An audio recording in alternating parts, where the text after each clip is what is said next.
for melodic heavy metal.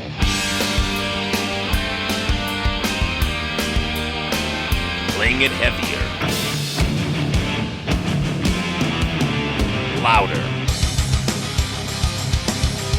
raunchier, faster. This is the Signals of Intuition.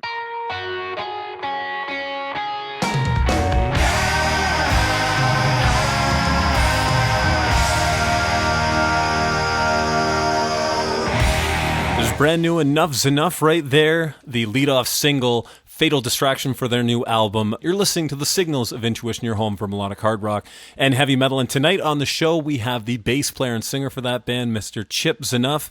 Enuff ZNuff's been going for over 30 years now. Chip, the well-known figurehead for the band, bass player. He is now also the singer in that band as well. He's also played in the past with Adler's Appetite, and he also has a new band called Zen from Mars, which we'll be talking about as well. So let's get Chip on the line right now. Why a private number? Hi, Chip. This is Brandon calling from the Signals of Intuition. Do I have the correct number for you? You certainly do, Brandon. How are you, buddy? Oh, good. Yeah, it might show up weird. I'm just calling you through Skype right now. Yeah, it shows up as private number. Last time I got that, it was a guy impersonating Paul Stanley. That's great. Pretty good. It was pretty good. This is Paul Stanley. That's hilarious. And I knew it wasn't Paul Stanley, and I never found out who it was. I'm always skeptical when I see private number. Oh, for sure. I mean, wouldn't that have been hilarious if it was him pulling your leg too, eh? Well, no, I seen Paul later on after that, and he hired me to play 4 shows opening for Kiss on the Kiss cruise, so everything was good there. And I didn't bring up the story to Paul too. I didn't think it was a good enough fodder for him. Okay, I don't want to waste Paul Stanley's time, but wonderful guy, and yeah, it was a great opening for Kiss too. So. Yep. Yeah, no kidding, eh? No kidding. So when I do these, I always like to start at the beginning of you as a musician and then work our way up to the new record. So starting from the beginning, where did you grow up and how did you get started in music? You're pretty good at this, aren't you, my friend? I'm Chip, and I grew up in a little town called Calumet Park, Illinois. Small little village, and my father worked at U.S. Steel. My mother worked for Carson Perry Scott. She worked downtown at Navy Pier. Great jobs. My family had middle-class family. And we ended up moving. I moved to Blue Island. First I moved to Beverly Hills, Illinois, then Blue Island, where I reside right now. And that's where I put the band together with my brother Donnie V, who's also from Blue Island, Illinois. Oh, I never realized you guys were brothers. Or no, you're not actually brothers. You mean like your bandmate, right? Well, my family adopted him into the family, absolutely. My dad, we fed him and took care of him and loved him, still do. But in the old days, it was just, a bunch of young kids that had a dream. That's to make records and go out and maybe play some shows. No idea that here I am 30 years later, and here I am making records at this time. It's a miracle. Yeah. Not many cats do this stuff. The average life expectancy of any musician is only a few years. It's nice. And I've taken a little dream right here in Blue Island, Illinois, and taken it all around the world with me. That's pretty good. I'm pretty happy at the end of the day. No kidding. So what gets you started playing bass and being a musician? Just watching Don Kirshner's rock concert or the Midnight Special at Wolfman Jack. My family let me watch it. And, of course, American Bandstand, seeing your favorite groups up on stage playing. And I think that was the catalyst to everything for me. I had bands on the block that lived around me, too, at the time when I was younger, like a band called Mad Dog with some wonderful musicians and, of course, bands you might have heard of like Off Broadway or The Thumbs or Pez Band. There was a good scene in Chicago, and I think all that stuff out there was enough fodder for me to put together a band and be able to take it out. As soon as I graduated from high school, I left my hometown and got in the car with a couple of friends of mine. We drove to Los Angeles, California, and we put together a band called Degeneration. And my first gigs were opening up for the Grateful Dead and Boss Gags and big bands like that. Oh, wow. Talk about trial by fire, eh? Playing punk rock. Everybody, we had, sheets of blotter laying around where we were living. We were staying over at people's houses that we didn't know, that owned newspapers and huge CEOs of corporations. And we're just living our lives vicariously through all of our idols until eventually Donnie and I got together in Blue Island. we put together Enuff ZNuff, and through trial and error and years of going to the studio and borrowing money from our friends to record our songs, we were able to put together enough solid music to find these guys out in Lake Geneva, Wisconsin that were big fans of what we were doing. They loved the songs, and the relationship with them led to our relationship with Doc McGee, and Doc got us the record deal, and we were able to take this business of music around the country with us. Yeah, well, I was going to ask you about that. So the first record, you mentioned Lake Geneva, and you guys recorded that first record at Royal Recorders, which is where Skid Row also did their album. Were you guys recording together at that time, or were they before or after you? No, together. We would come in there at different times. At the time when we were recording that record, we had, Tapau was in the studio, so was James Addiction. They were mixing their records. And then recording, there was Adrian Ballou and the Bears. Adrian Ballou used to be the guitar player in Frank Zappa's band. Mm-hmm. He also played Weather Report. Wonderful musician. He had a band called the Bears. They were terrific, great pop band, but very eclectic. And they were in the studio as well. Cheap Trick was around the studio. A lot of the Monster Rock stuff was happening then too. So you had bands like Cinderella and Kingdom Come, and Poison, and all coming through there because they were all playing out in that neck of the woods, Racine, Wisconsin. And just from doing the demos there with all those cats, that got us the record deal, actually. We heard Skid Row when they were making the record. We'd go by there. We would sneak in the studio after they were gone, and we would record from 2 o'clock in the morning to about 7 o'clock. And we had a plethora of drugs with us, okay? And I'm telling you, we had just big bags of, if you want, if I could paint a picture for you, tons of blotter and salt shakers full of cocaine, and all these multicolored pills, and tons of booze, and hard liquor and beer as well, along with raw ether. These guys were out of control, okay? It wasn't like today where, it's just like Xanax and Oxycontin and Adderall and Ambien, all that terrible stuff that, everybody says is very wholesome for your family. It was really down and dirty back then, where there's no rules, no regulations. Everybody was hiding in the studio, just trying to make a record, and really a confusing motion with progress. We got lucky where Doc heard a couple of the songs during those recordings while we were higher than sin, and said, you know what, I got a friend of mine, his name's Derek Shulman. He's over at a label where he just signed and broke 2 bands that you've heard of called Cinderella and Bon Jovi. I think he'd love your stuff. So by the time we reached out to Derek Shulman, he already signed AC/DC, Bad Company, Pantera, all these different bands. And then he came out and seen us at a rehearsal in Chicago, which was a disaster. Everybody's just smoking and drinking. Chicks are hanging out, spilling booze all over the place. It was just the debacle. So it was the worst showcase any band could ever imagine, okay? And he heard one song, and the guitar player broke a string, and Donnie says, "Let me know if he blew the deal. I'll fire him right now." and he made stupid. We played one more song. He says, "You heard enough, haven't you?" And the president of the label says, Derek Shulman, goes, "Yeah, I think I've heard enough." And then we sat and talked for 15, 20 minutes. Next day, a facsimile was sent to us for $250,000 to do the record, and another $250,000 for the publishing. We had nothing, okay? And all of a sudden now we're going to make a living. And that's how it all started for us, where we actually knew that we could take this seriously, and that all that hard work paid off. So for any bands out there, don't stop playing. Keep doing it, putting music out there. Make records, make songs that are yours, with the influences that trip your trigger, and perhaps at the end of the day, somebody will pay attention to what you're doing. Mm-hmm. Tell me, just stepping back a little bit from that, the first thing that I'm aware of Enuff ZNuff doing is a track for Henry, Portraits of a Serial Killer. How did you guys get involved with this, especially since this was, like, all you guys had were demos at this point, right? That's correct. We were doing the record. It really wasn't a demo. It was a record. We just didn't put it out yet. We called it a demo, but we went in the studio, a place called Star Tracks out in Orland Park, and with this engineer named Jeff Luiff, Luif. And he was the guy that let me come in there late at night. It all started with me at a bar with a Blue Island police officer, Lieutenant Bob Erft. I can't believe after all the pot I've smoked, I remember these names. But I got to remember the songs. I got to remember the words of the songs. But Lieutenant Bob Erft came up to me and goes, "Hey, what are you guys doing?" I go, "I play in a band called Enuff ZNuff." And he says, "Yeah, what are you guys doing here?"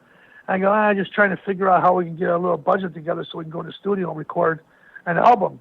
And he goes, how much does it cost? I said, well, to get in the studio, probably going to cost me starting about $500, which would be one day of recording, by the way.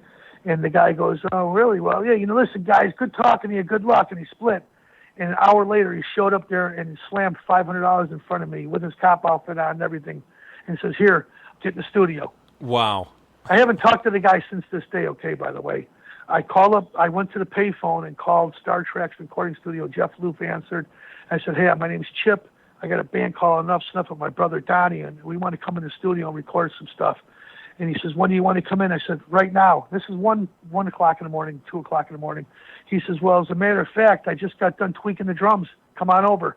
And that first day we recorded Catholic Girls Day by Day and No Second Chance on the 1985 record that Howard Stern did the liner notes for. That started everything off for us right there. That's incredible. That's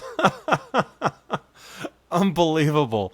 So to get onto that soundtrack, did you just send that out to labels and eventually someone picked it up to be in the movie? Oh, so I took those songs from that session, and I apologize for not finishing the story. And I took I took the tracks, and I went over to a buddy of mine named Steve Jones, who played in a band called Fawn, but a wonderful musician, drummer, and he does movies and stuff. And he worked with this guy named John McNaughton, who was a film director and put together all kinds of movies. And he says, hey, man, why don't you send me a song off that 1985 record you got? Maybe there's something I can use for the movie.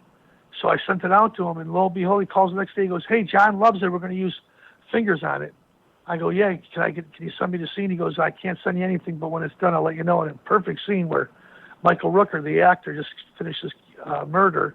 He comes home to relax from his long day of killing people, to walk in the door, and he goes, I'm home, and then the song comes on, and it's great. It helped establish Enuff Snuff because we just thought it was a little B movie that nobody would get. We had no idea that 25 years later it would be considered a cult classic. So sometimes be careful what you wish for. We got a great opportunity, and a lot of people got a chance to hear our music, and I owe those guys a plethora of thanks for taking time out to help Donnie and I when we needed it the most. Mm-hmm. Tell me, just jumping back to the first record now, working, I don't know if I'm pronouncing his name right, Ron Fagerstein, is it? Yeah, Ron Fagerstein. Tell me about working with him as a producer. I know on the record you guys had Paul Laney mix it and Ron produced. Did you guys kind of take the reins on that, or was Ron very involved with songwriting and, punching up the songs and all the rest of it? Not at all. If you know anything about Enuff Snuff to listen to our catalog, he had nothing to do with that. Listen to those fucking songs we've written. They're great songs. And I'm not just saying it, too. The biggest rock stars out there have always given us praise and accolades for our records and the songs we put out there. We don't put out bad records, bro. And he had nothing to do with that. What he had to do was he did sit in the studio, and he had to do with treating us like we sold 10 million records by giving us all the bad stuff that we didn't need, like cocaine and prostitution and all the terrible stuff that we shouldn't have been around. That's what he enabled. He was an enabler for us. He had good ideas as a producer. He really did. But he let the band play and do whatever he wanted to. And at the night we do guitars for 3-4 hours with an ounce of cocaine and a bunch of mescaline and acid, and a room full of people, applauding us for our bad behavior. And we get through it, and we record these songs, and that's what he did for us. As far as production goes, hey guys, here's what I want you to play here, do this part. Nothing was ever done like that at all. Those songs were all recorded before the first album was even out in my bedroom in my little house on 2231 Prairie, where I lived. And Donnie and I would go in there, and I had a little 8-track Fospex, and we recorded every single song in that fucking apartment. And we had no electricity, we had no money. We would take our guitar, we'd hook up all our stuff, and then we'd take one extension cord and run it out to the hallway of the apartments. And then at 11 o'clock, when the lights would go on in the apartments, then we'd get electricity. And it would go all the way until 4 in the morning, and it would shut off, and then we have no electricity. And that's how I fucking lived for a couple of years. And that's the truth. And that's how we did those songs. And then when Fagerstein heard me, I went and met him at a party in Lake Geneva. And his father had 2 seats on Antwerp on the stock exchange, diamond exchange. So he's a multimillionaire, and he had a beautiful Rolls-Royce limo, and he liked to live his life vicariously through all the musicians that he would come in close contact with. and we were just one of the bands where like a pet project to him. Oh, I see. And he's Okay. the guy. He's the guy that even left at the end. And when I fired him, at the end, he said he told us at the beginning, sell us as publishing. Guys, give me all the songs. He's right. I'll give you $10,000. He goes, you're going to make millions on the record when it comes out and it sells tons. And we asked people in the music business that would be a conflict of interest for them to tell an artist, because that's considered, it's against the law. It's none of their business to be dipping into somebody else's business. But these labels all wanted to sign Enuff, and they all said, that's the worst deal in the world. We've heard these stories before. We can't tell you what to do, but we just know it's not good. And then, of course, I knew that we had to move on forward, and that we couldn't let the guy do what he was doing to us by trying to take our songs away from us. That's the only thing that we had. That was our pension plan. So after he was fired, that's when Doc McGee came in. Doc says, guys, I can help you out here. He started the deal. He got us the record deal, and then he took over the band. And him and a guy named Bob Brigham were the two guys, the catalyst to help soldier along, get enough out there where we can go out and tour. And we toured. Those early tours were fantastic, bro. We were out with Badlands, and we went out with Mr. Big for a while, and we did a bunch of stuff with other bands that would sit in and would support us on the big tours. And we reached a lot of people. And that was huge for us. We had a wonderful agency that booked us as well. A guy named Frank Barcelona and Barbara Adler. Both of them are no longer with us, but they were at a company called Premiere, and they were the catalyst that got Enuff and broke the band, because once the album came out, we made friends with our buddy Rick Krim over at MTV, and from there, that gave us a little bit of airplay, and Premiere, seeing how that there was some juice in this project and the songs as well, and that the band had a different approach to music than most of the other bands that were out there. Let's give these guys a break. And at the end of the first couple of albums right there, without that team there, nobody would know who the fuck Enuff was. They really went out of their way to break the band. Yeah, we had the good songs, and we had a strong band. It was like a 4-ring circus. But that's not everything. When you turn the radio on or you put a record on a turntable, you don't see people shaking their asses and drugs all over the place in smoky rooms in scantily clad trim. You just hear them songs. And we thought we had something real special right there, but we just couldn't. The black cloud that was following over us would never leave us. And no matter where we went to, we always had a propensity to get in trouble at any single moment. And maybe, we should have been smart enough to know better as well, to not get involved in that. But listen, when you got nothing, you're just grabbing at straws. You're just trying to find people that act like they love you and they believe in your task at hand, which is to be a successful musician.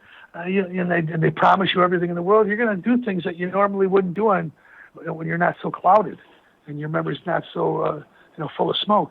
So I think that we found ourselves constantly behind the 8 ball, didn't know who to believe in. We had such a wonderful team there, but we felt everybody was there just to get a piece of the action. And guess what? They deserved to. When you're in a team, there's no I in team. Everybody should get paid and taken care of. And the problem was when the big monies were there for Enuff, we passed it out. And the inmates were running the asylum, and at the end of the day, the inmates were all by themselves, so there was nobody helping them at all. Take me through Animals with Human Intelligence. This album, it basically got kind of lost in North America. I know it did a little bit. You guys played like Letterman and had some other things. Tell me about the making and recording of this album. I know by this point, hard rock was obviously changing and grunge was coming in. So tell me about sort of, the making and everything of this record. Basically, it was a record that was put together in Chicago, Illinois. We recorded it at the Chicago Recording Company. And during the recording of that process, we were told by Clive Davis that he had a dream, the perfect marriage would be us and Richie Zito. And he just wanted Richie to co-produce the first 4 singles on that record. So to show you how Eris there was back then, and Clive, they wanted to go deep with this record. They believed that there was more than one hit on the album. And we went to the studio. We finished the whole thing up. We met Richie in Los Angeles. It was a great, wonderful recording time with him. And then in the middle of it, he was lost. Nobody could find him. Called him for a couple of days, never came into the studio, didn't have one thing to say. And we knew that it wasn't right. And then we finally got the call from Richie. What happened was he got robbed at his house. 2 guys came in, robbed him at gunpoint, threw him and his wife in the trunk of his Mercedes-Benz, and then went through his whole house and stole everything he could steal, leaving the newborn baby upstairs all by itself. It was very traumatic. The baby was okay. They ended up banging on the door, and they got out of the trunk. Neighbors heard him screaming and yelling, and that's why Richie didn't show up. And he says, "Hey, bro, I'm living out of an apartment right now. I'll be here every day. Don't worry about it." So that was very challenging times right there. We finished up the songs. We basically produced that record ourselves. But because of our deal that we had verbally and contractually with Richie, we had to pay him $37,000 for those 3 songs or 4 songs that he allegedly co-produced with us. And by the way, he's got chops. He's a smart guy. But during the recording process, he wasn't even in the room. We did all the tracks by ourselves in Chicago. I sent him a DAT tape. He liked it, said, "Yeah, come on out. We'll take it from there."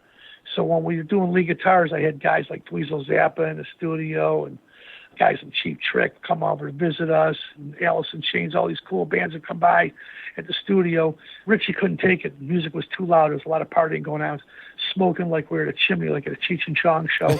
And people just said, Richie goes, "Hey, take Garby. If you need me, I'll be in the other room." We did the whole record. Then when it was all said and done, a guy named Terry Lippman said, "Chip, we didn't get our pay. We haven't got paid yet." We said, "Oh, we're apologies. We'll talk to the accounting department over at the label and find out why you haven't got your check yet. What do we owe you?" He says, $37,000. And my manager, Bob Brigham, says, "Well, no problem. We'll get that check for you. By the way, Chip's doing a Howard Stern show tomorrow. And he's going to talk about you and your relationship you have with Sharon Stone." And he, wait, he says, "Hold on, what do you need?" And we got him down. We got it down to $20,000. So he saved $17,000 just by telling him we were going to talk about his exquisite moments with the great little movie star. He just didn't want that to be talked about at all. I love it.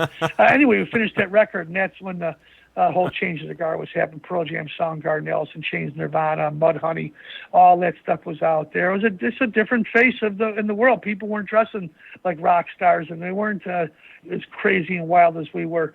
They were more together, actually, and they were shorts and combat boots and Dago tees or whatever they were wearing, And in the meantime, we were still dressing like we belonged in Queen.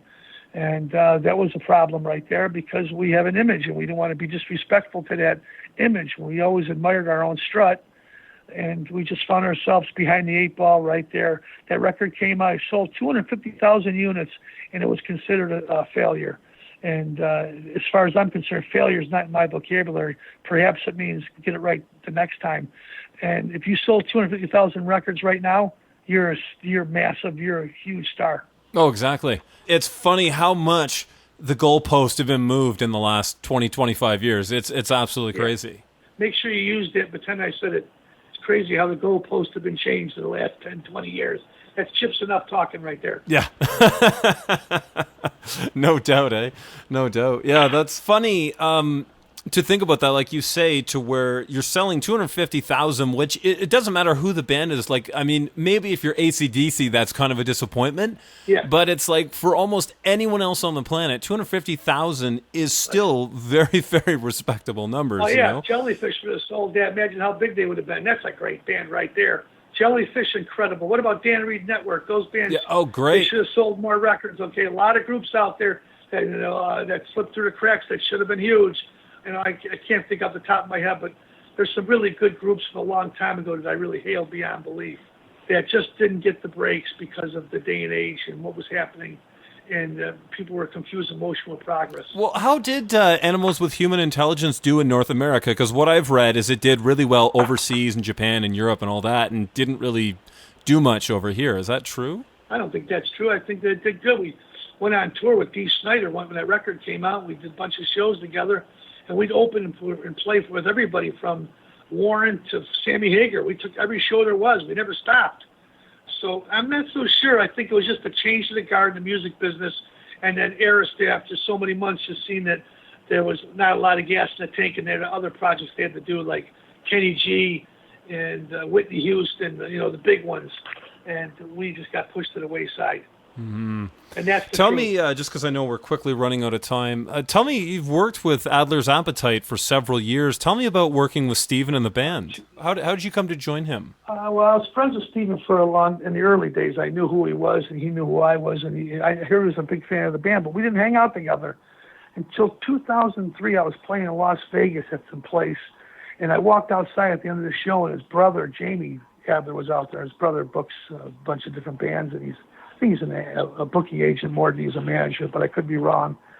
And his brother said, my brother, I'm Jamie from Steven Adler from Guns N' Roses' brother. I go, oh, man, nice to meet you. He goes, listen, my brother's been trying to get a hold of you. He wants you to play in his band. I go, what do they call it? He says, Adler's Appetite. They play nothing but the first Guns N' Roses record, Appetite for Destruction, in its entirety. And he goes, you know the songs? And I go, yeah, I know. Everybody knows the songs. Even though I never played them or anything, but I know them from radio. And so he set us up with a meeting, and that was it. The guy loved me. I loved him. I moved into his place in Studio City immediately. I had my car towed out there to Los Angeles. I had a 1967 white Mustang, and we had a car to put around in because he couldn't drive. And we just hung out and learned songs, and I learned the catalog of material, started playing shows with him, going around the country, doing big tours, not making any money, by the way. He was, because he's got Guns N' Roses chippy poos from the past, but those tours weren't very profitable for anybody. We had a tour bus, so he was living his life vicariously through the old days where, he thought we were back in 1987, 88, when here we are in the 2000s touring around the country in a bus at $1,000 a day. Yeah. It really caught it up. We do these tours. I remember the one tour we did 30 shows in 34 days out in the UK and played all through England. It was wonderful, really well-attended gigs too. And at the end of the tour, we made $72,000 and nobody got paid. All the money went to the bus company. I'll never forget it. Stephen, though, being the kind man that he is, and he's very kind of those shows we would play, we'd have a great time, and all the rock stars would come out and see us. And it was a lot of fun. I do every radio station with him, all the interviews. He really shared with me all his success in a lot of different ways, which is very commendable. But at the end of that tour, I remember him saying to me, Chippy, we got to do something different. Let's make a record.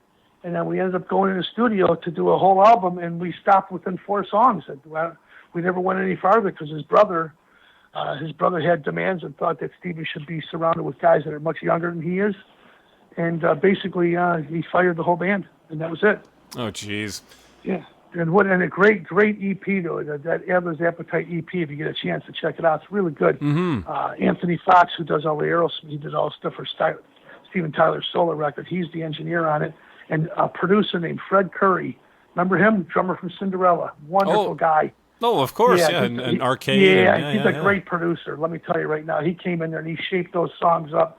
He was playing guitar on the record. I was watching him. He really does a good job as a producer.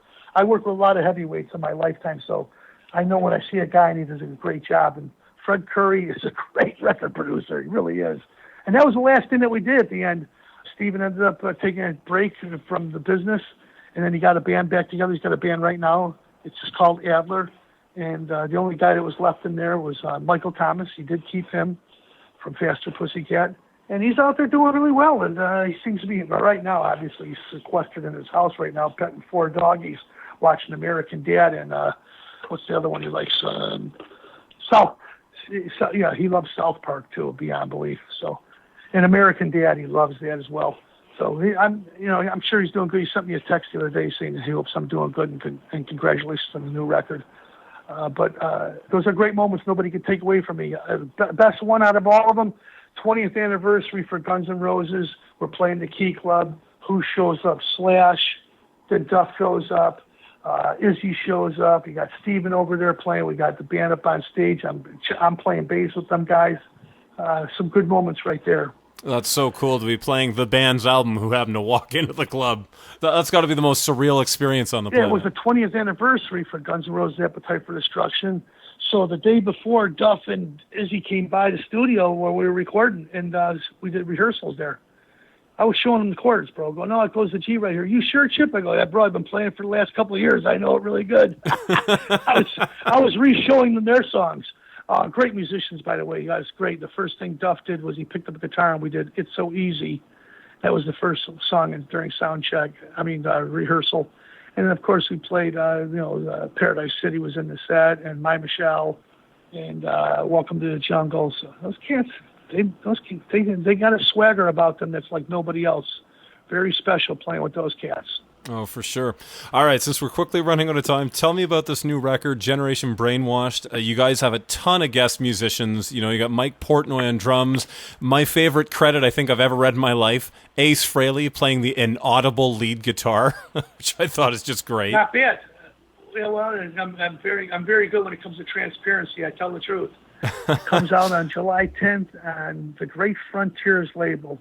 You want to check us out on anything, it's real easy to find us, ENUFF, ZNuff.com, Facebook, Twitter, Instagram. That's the world we live in.